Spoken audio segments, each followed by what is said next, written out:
مينا برقاشي، اهلا وسهلا فيك عبر اغاني وخبرينا اليوم شو عم نعمل هون.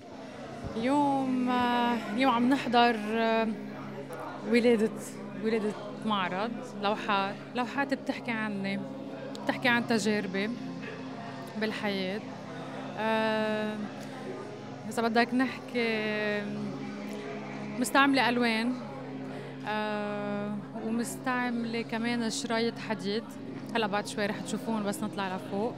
شرايط قصدير بالأحرى، عاملة منهم أشكال وحاطة رسالة بإيدهم للي بده يشوفها، رسالة حب ورسالة أمل ورسالة إيمان، وكل وحدة عن شعور معين نتيجة هالتجربة اللي مرقت فيها.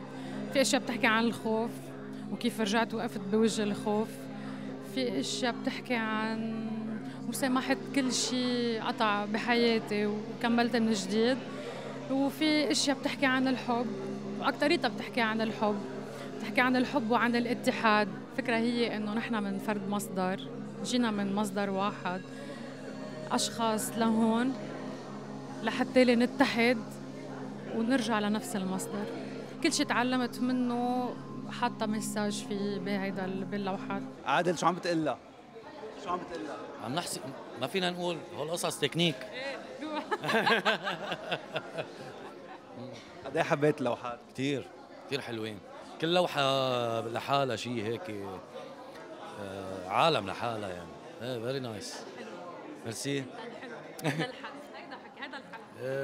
ايه اكثر لوحه حبيتها؟ كلهم ما في وحده يعني، كل وحده شيء، كل وحده فيها التاتش اللي هيك، فيها شعطة الفنان فيها. عادل، حولت من وجعها فن، قد ايه اوقات الوجع بيطلع منا فنون؟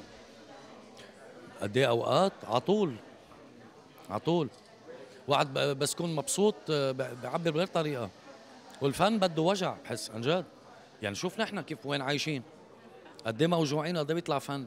يعني انت بس ضحك العالم هالقد بيكون في عندك مقابلهم وجع كمان؟ اكيد. شو جاي، شو انا بخلق بوعس من الصبح عم بضحك؟ لا. أنا عندي شوي فكرة قبل عن المعرض، كوني تعرف ميرنا، يارا، رولا، ودي عائلتي التانية.